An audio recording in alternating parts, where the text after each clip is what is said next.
Welcome to this segment of A Day at DPL, a thought leadership series that is part of the Advisor Revelations podcast. You will hear from DPL's founder and CEO, David Lau, and a special guest where they will discuss educational topics around industry trends and best practices, providing advisors insights to grow your business and better serve clients. It's David Lau. I'm here today with Micah Hauptman on our Advisor Revelations podcast here at DPL. We're going to be talking about something very timely today, the new DOL rule focused on retirement security. And Micah is the Director of Investor Protection at the Consumer Federation of America. This is a topic near and dear to his heart. He's been a very outspoken proponent of the rule, as have I. And Micah's got a long history of consumer protection on the financial services industry. And I think this was one of the topics that really got you interested in the space. So Micah, if you want to just, give everyone, a little bit of background on, how you got to where you are and why, this has been such a compelling topic for you. Well, first, thanks for having me, David. It's great to be here, and it's been great to get to know you through our work on the CFP Board Standards Resource Commission. This is an issue that is near and dear to my heart. I began my career in consumer advocacy in 2011 at another consumer advocacy organization, Public Citizen, where I worked on a broad range of financial and tax policy issues. And in 2013, the House of Representatives took up a bill that was deceptively named the Retail Investor Protection Act, despite the fact that it in no way protected retail investors. It would have protected financial professionals who seek to profit at vulnerable investors' expense. So the bill was a response to the first time that the Department of Labor tried to modernize standards of conduct for financial professionals who provide retirement investment advice. And the DOL in 2010 proposed a rule that drew widespread opposition, including from consumer advocates. The DOL rightly realized that it got a number of things wrong, and it withdrew that first proposal. It agreed to go back to the drawing board to get things right. But that 2013 bill was designed to put up roadblocks, designed to delay and possibly derail the DOL from acting in this space. So when the bill was taken up, that was my first exposure to investor protection issues. And the more I learned, the more I became interested and saw a need for investors to have their advocate in Washington, D.C. There were very few consumer advocates working in this space, and there were seemingly unlimited number of financial industry lobbyists who were advocating for their own interests. And so I stepped into this space, and the more I learned, the more I wanted to be involved. And shortly after that bill was luckily defeated, there was an opening at the Consumer Federation of America, and that position focused on investor protection issues. And I jumped at the opportunity. So I worked there for 7 years, focusing on the regulation of investment advisors and broker-dealers and insurance professionals. And then in 2020, my friend Caroline Crenshaw became an SEC, Securities and Exchange Commissioner. I went to work for her for several years, and then I returned to CFA to lead on investor protection issues, and here I am. That's fantastic. I think that's why we're kindred spirits, kind of approaching, consumer advocacy and protection from different angles.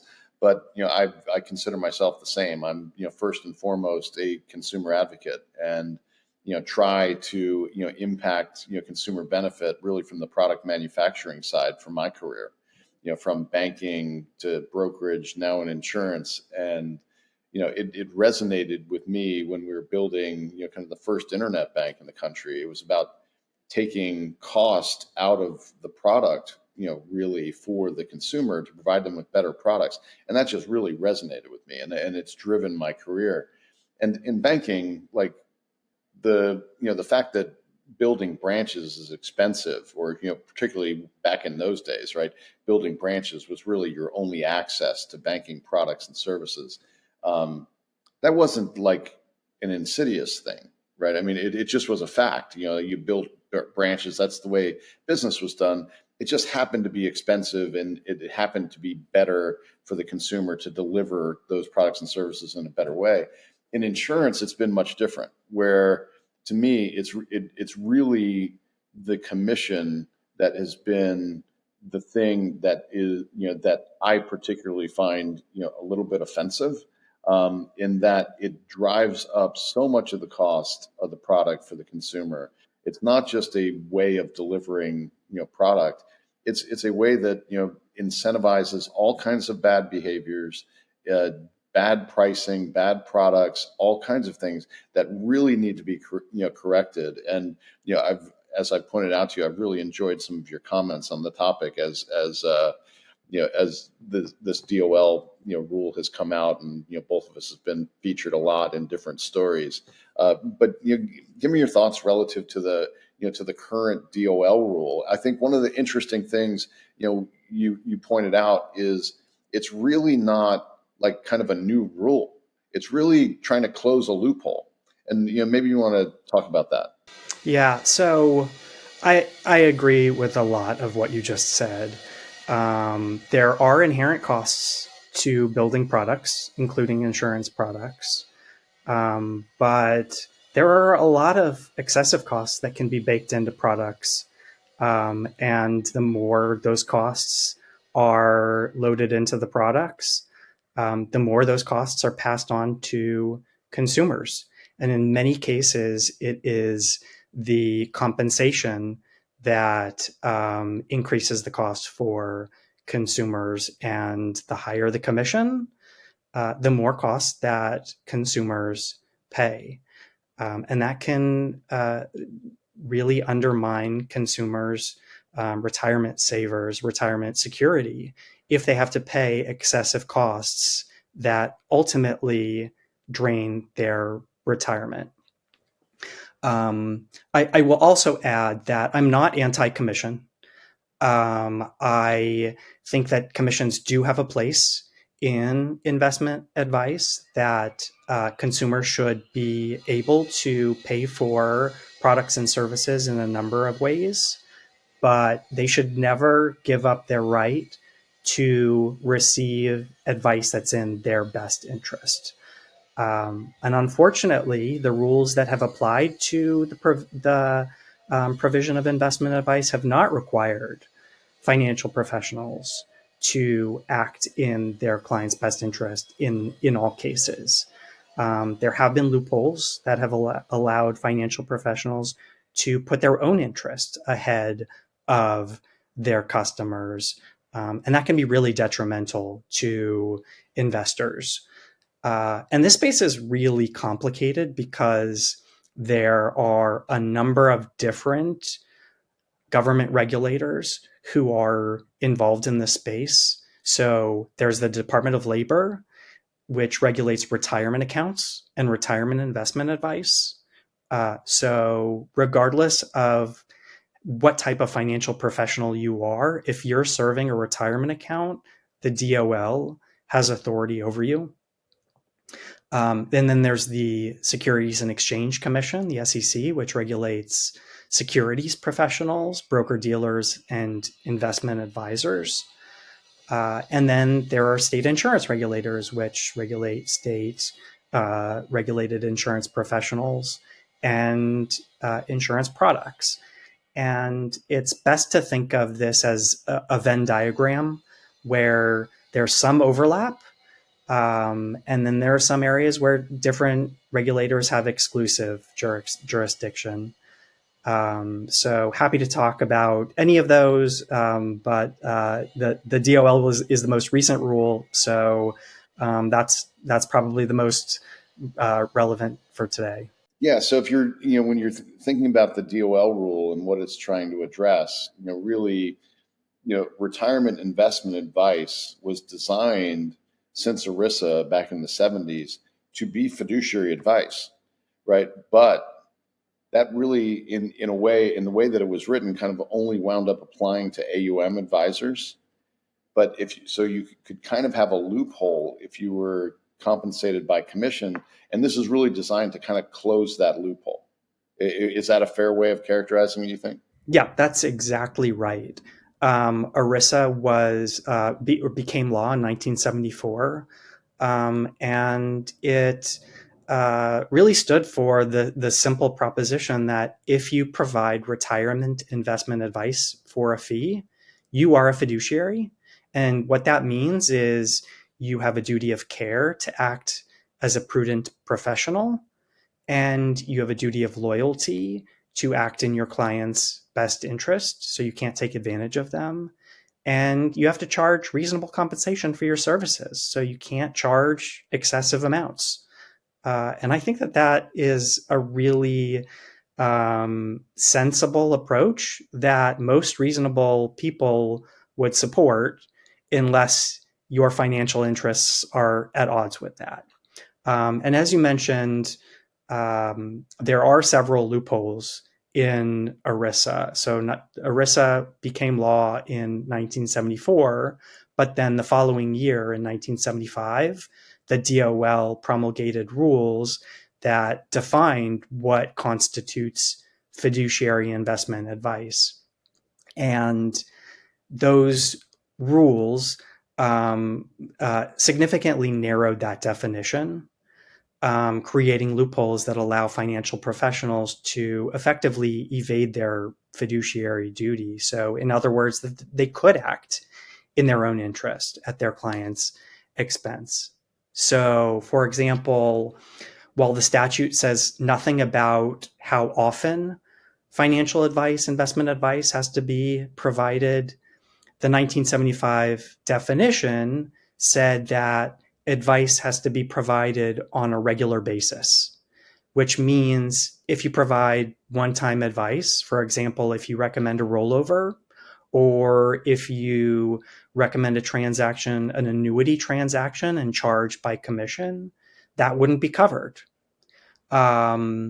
So there was another loophole that said, while ERISA says nothing about the extent to which a retirement investor must rely on the advice for it to be fiduciary advice, the 1975 definition said that there needs to be a mutual agreement between the investment provider, the investment advice provider, and the investment advice recipient, that the advice would form a primary basis for their investment decision.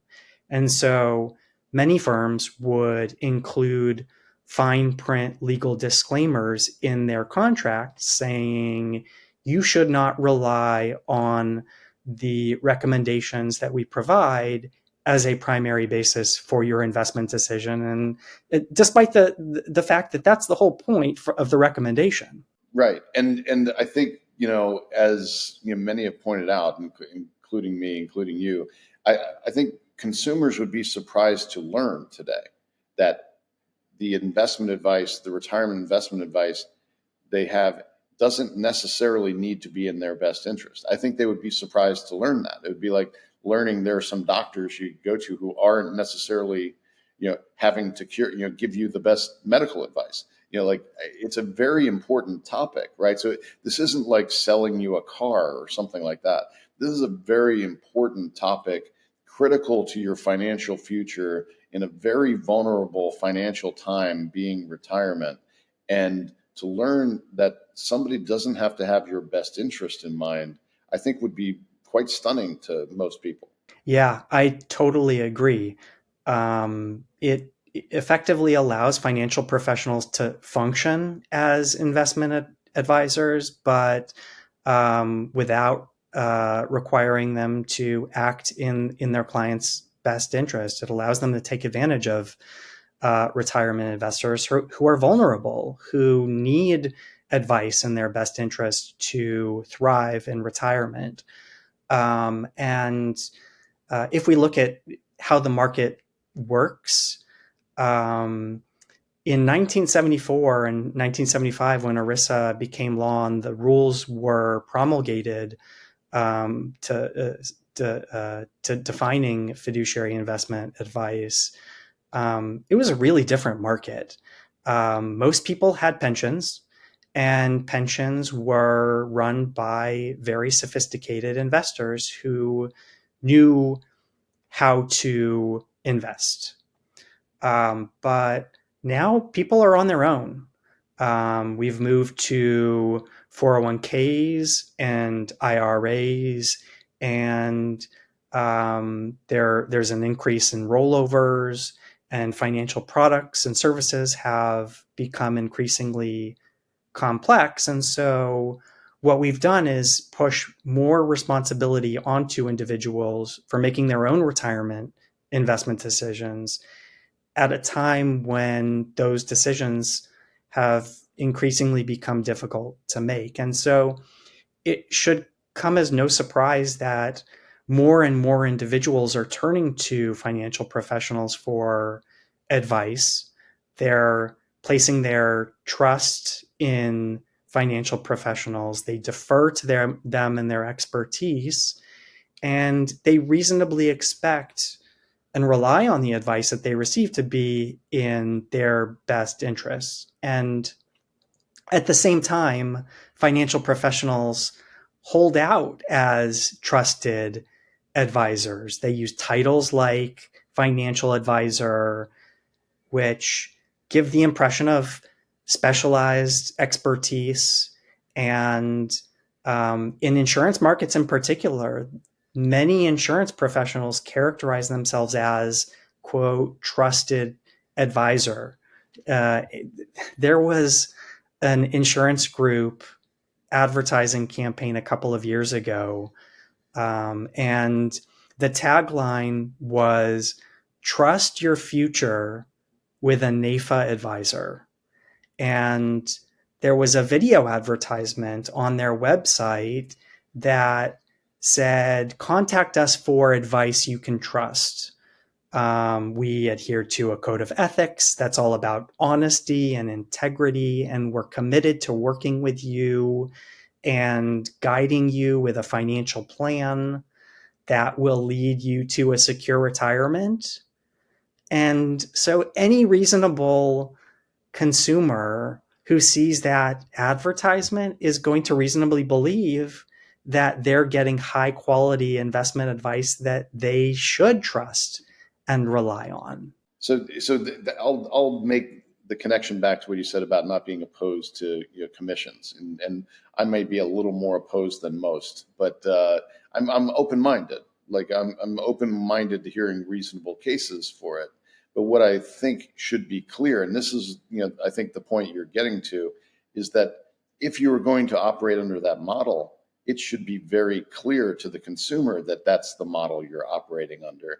And the insurance industry has in many ways tries to obfuscate that, whether it's through the advertising or the titling of the financial professional. They're not a broker, they're not called a salesperson, a broker. They get approved to be called advisors. And it's interesting, I think, as you pointed out, this lawsuit that has already been filed, against the new DOL rule, it kind of goes against all that public disclaimer. So maybe talk about that, and how the focus of that is, hey, we're just salespeople. Don't try to make us fiduciaries. Go ahead. Yeah, you're exactly right that they advertise like investment advisors, and no reasonable consumer would view them as anything other than an investment advisor. No reasonable investor would view these relationships as arm's length sales relationships like a one that a consumer has with a car dealer. And yet that's how these financial professionals characterize their services when they go into court and try to evade their fiduciary duty. So you mentioned a lawsuit. There's one insurance lobby group that they call themselves the Federation of Americans for Consumer Choice. And they even their name is hypocritical. They because they sorry, if I can start again. Even their name is hypocritical because while they say that they represent consumers, in their legal filings, they say their members are IMOs, independent marketing organizations, insurance agents, and agencies that market fixed insurance products. And they say that their primary purpose is to ensure the even-handed regulation so that consumers can continue to benefit from annuity products. But then the group turns around and claims that its members are not in relationships of trust and confidence with its consumers, that its members are nothing more than sales agents merely making sales calls. So that's the distinction that really bugs me. Yes, exactly. So, hey, peace. If you want to have that business model, and that's fine. But let's not try to say on one hand that you're not operating like that, and that you're not just a salesperson, that you are an advisor, looking to give your clients trusted advice. And on the other hand, say, oh, well, if you're actually going to hold us to that, no, we're not. We're salespeople. That should be clear. So, which way is it? And that's ultimately to protect consumers. I think that is the distinction. You want to operate under that model, that's fine. But people should understand if they're speaking to you, they're speaking to a salesperson, not an advisor. There's no going furthering the car salesman analogy. You go to a car dealership, you're working with a salesperson. There's no question about that, right? You didn't bring somebody along, your mechanic, maybe you did, I don't know, to give you financial, the advice on the car, but you're dealing with somebody there, you're dealing with a salesperson. If you walk into a financial professional's office, you may not know the distinction. And that's, I think, the essence of the point. You should have clarity on that. So for us, what we, you're familiar with the business, what we're trying to do is help, and I know you've got some thoughts on this. We try to bring consumer value in three different important ways. And one is drive the cost out of insurance products through eliminating commissions. Two, we work with fiduciary advisors who are going to provide appropriate financial advice. And then three, we use technology to help do product selection. And one of the things for me in it is having worked with fee-based advisors for the last almost 20 years.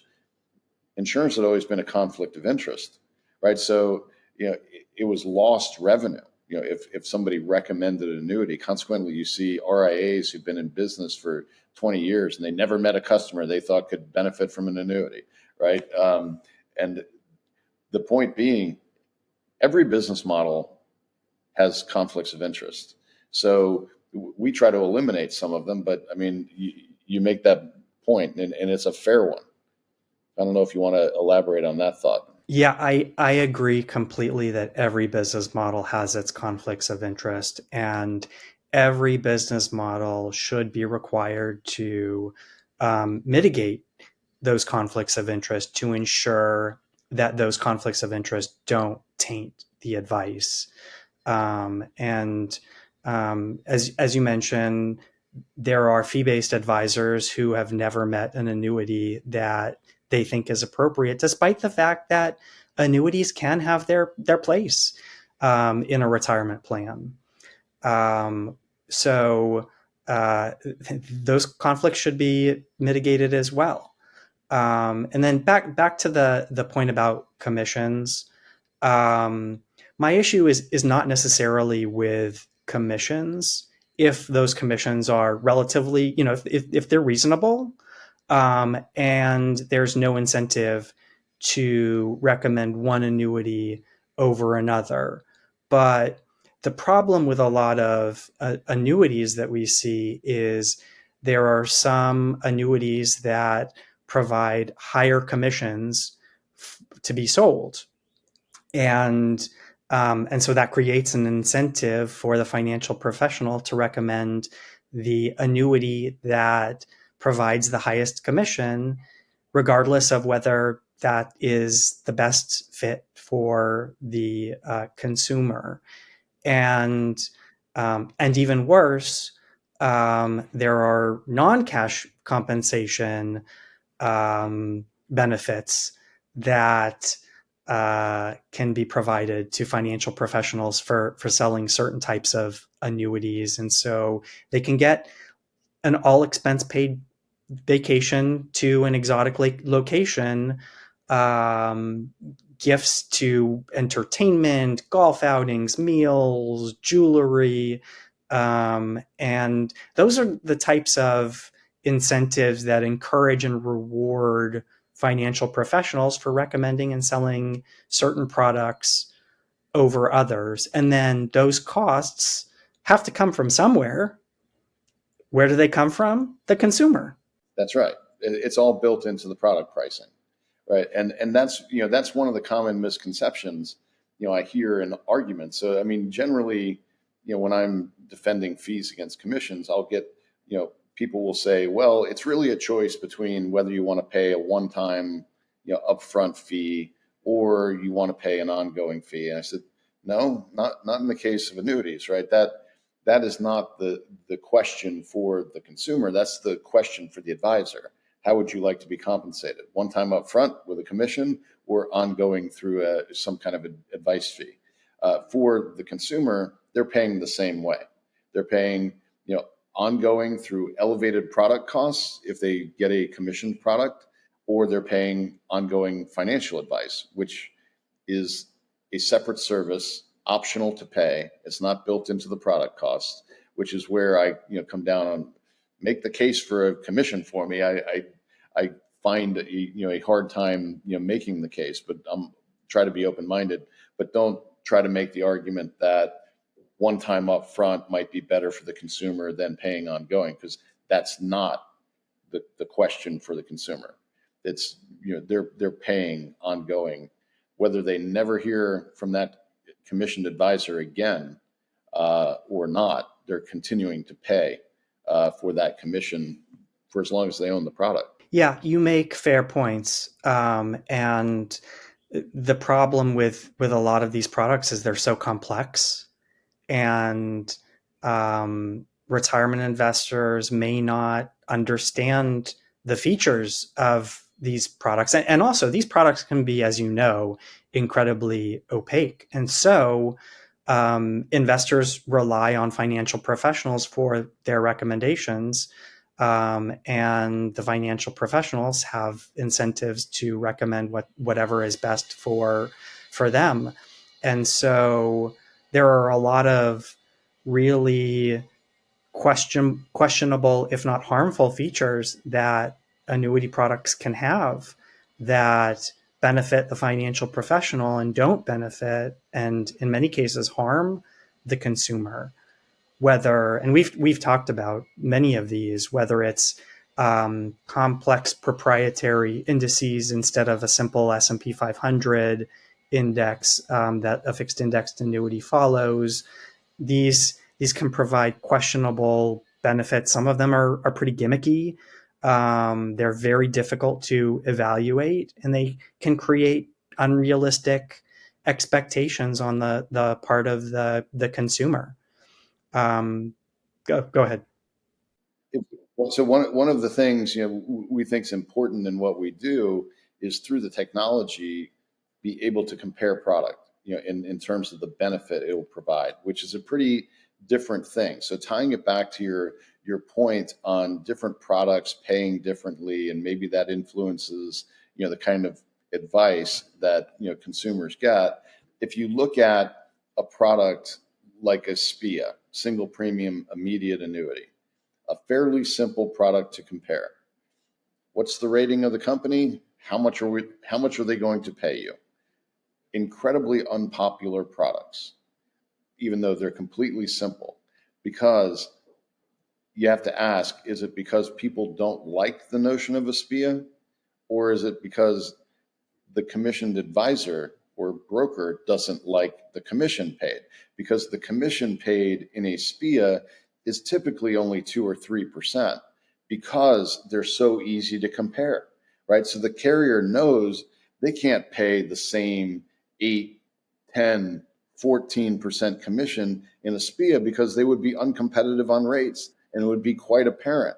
So the commission on those products is so low. Does that drive their unpopularity, or does the fact that they try to blame it on people don't want to turn over their money to the insurance carrier? Well, there are ways of structuring a SPIA that becomes less of a concern, but it's the point of, in an easily compared product, they can't afford to pay the same kind of commissions as the complex ones where lots of bells and whistles, pricing and costs that you can hide it a lot more. Yeah, and in your example, that is a prime example of a complex, opaque, very high commission product being sold a lot more than a simple, in my view, higher quality,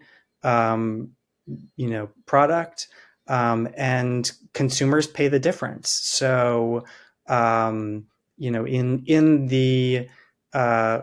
the more complex, opaque, high commission product, those products typically have more illiquidity, higher surrender charges, longer surrender periods, higher baked in costs. They typically underperform alternatives, and they can have really detrimental, confusing, weird crediting criteria that can be difficult to evaluate. And I've even seen products where insurance companies can reserve the right to unilaterally change any of these terms at any time, leaving the investor with little or no recourse. And so these are real world examples of how investors can be harmed when incentives drive financial professionals to effectively steer investors to products that provide the financial professional the most compensation, rather than the annuity that is the highest quality and provides the best fit for the retirement investor. Yeah, a lot of people are surprised when I tell them that income annuities, those SPIAs, only make up 3 to 4% of annual sales, of annuities. That's how unpopular they are relative to other types. But let me jump back to DOL rule for a minute and talk about, we talked about how, ERISA was set up in the 70s, designed for fiduciary advice around retirement plans. And so RIAs, a lot of the advisors we work with really won't be as much affected because they're kind of operating under those same principles and guidelines already as fiduciaries. But who do you think are the advisors that are going to be most impacted by this? You're right. Advisors who charge based on assets under management are already providing advice on a regular basis. And so they are typically already fiduciaries. There are a couple of instances where they would be affected. One is rollovers. Historically, the DOL has taken a position that rollover recommendations are not fiduciary advice, regardless of how you charge, and are otherwise regulated. And as I mentioned earlier, there have been significant increase in rollovers in the last couple of decades, because financial professionals have an incentive to capture assets and charge on them. And so um, I, investment advisors who charge based on assets under management are going to have to take greater care when recommending rollovers and ensuring that those rollovers genuinely are in the best interest of the investor, not just in their own financial interest. So that, I think, is the biggest example of where investment advisors who charge based on assets under management are going to be impacted under the rule. Yes, and then the typical annuity salesperson who might target rollovers as well, another popular practice, they're likely to be impacted as well in a different way. Yeah, that's right. So broker dealers who recommend rollovers weren't affected before, or weren't fiduciaries before, and they are likely to be fiduciaries now. Yes, so just recommending your favorite annuity product for the rollover won't cut it effectively over in the new DOL rules. It will, they're going to have to, again, just like you described for the RA, show why it's in the client's best interest to make that move to that particular annuity, and even relative to other annuity options that might be out there. Yeah, they're going to have to be prudent, and they're going to have to be loyal, and they're going to have to charge reasonable amounts for their services and the products that they recommend. And I think that is going to fundamentally change the dynamics in the market, because up till now, products compete based on how much compensation they provide. But now, under the new DOL rule, it's going to force products and services to compete based on cost and quality. And I think that that's going to lower costs and improve the quality, and reduce the conflicts of interests in the market. And so financial professionals are going to have to do much more due diligence and provide higher quality, lower cost services, which are going to benefit consumers. Obviously, that money is going to come from somewhere, and that means that financial professionals probably won't be able to make as much money, charge as much money for their services that they provide. But currently, the market doesn't compete based on market dynamics. And under the new rule, it will. And I think that that's a benefit. And people like you will step up and show how products can compete based on cost and quality, and drive a lot of those changes. And I'm excited about the developments that are likely to happen, that are going to benefit consumers. Me too. And I think it's hard for the insurance industry to kind of embrace it, because it's scary, right? It's change, it's scary, it's different than what they're used to. But I'm a ardent and firm believer that this will embracing a fiduciary standard will ultimately be very, very good for the insurance industry. One of the challenges of the industry right now is the lack of consumer trust in a lot of cases. Some consumers are not haven't been scared away from annuities, but many have, and many financial advisors have. And I think embracing a fiduciary approach will vastly expand the market for insurance over time.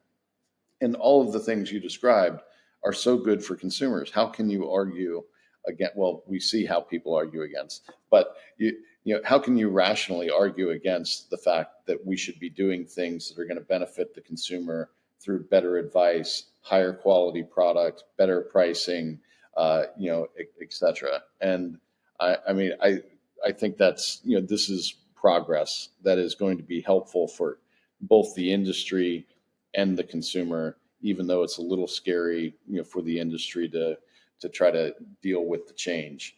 And, with that, I'll let you, leave us with a few parting thoughts and wrap it up. And I really thank you for your time today. It's been great, Micah, but any parting thoughts relative to, DOLs and consumer protections? This rule is a huge win for consumers. It's going to improve the quality of retirement advice. It's going to reduce conflicts of interest. And it's going to force products to compete based on their cost and quality, not how much they pay the financial professional. And the impact on the insurance industry is going to be particularly significantly helpful to consumers. It's going to improve their product features. It's going to reduce their costs, ultimately benefiting retirement savers. And just to provide you one estimate, Morningstar estimates that the rule will save investors who purchase fixed indexed annuities $32.5 billion in the first 10 years. And so those are tangible benefits that consumers are going to receive. And as you mentioned, most of the opposition to the rule has come from the insurance industry. They've been willing to go to war to preserve their ability to effectively characterize themselves as trusted advisors and then turn around and sell excessively high cost, low quality commissions. But I again want to say that financial professionals are not bad people. They're just operating in a system of bad incentives. And if we change those incentives, financial professionals are ultimately going to do what's best for consumers, and everyone is going to benefit. And I think that people like you are going to step up to the plate and show it's possible to improve the quality of products and services while still allowing the industry to thrive. Yeah, I appreciate that. It's we think we bring a lot of value to consumers and advisors, but it's a different model. We have to operate leanly, and that's the companies I've built in my career. That's the case. I mean, we operate on a leaner costs, leaner margins, in order to provide better products for the consumer. And that's not an unreasonable thing to ask. I've just always believed if you can provide true benefit to the consumer, you'll build a good business. You just need to execute well and always truly keep the consumer in mind. I agree completely. Terrific. Well, this has been so good, Micah. I really appreciate your time today. We'll be seeing each other around the CFP board and probably in some of the same articles written on this topic. Thanks for having me. I've really enjoyed chatting with you today. Thanks, Micah. Thanks for watching. Visit dplfp.com to learn how we can work with advisors like you. And please, for more updates, subscribe to this channel.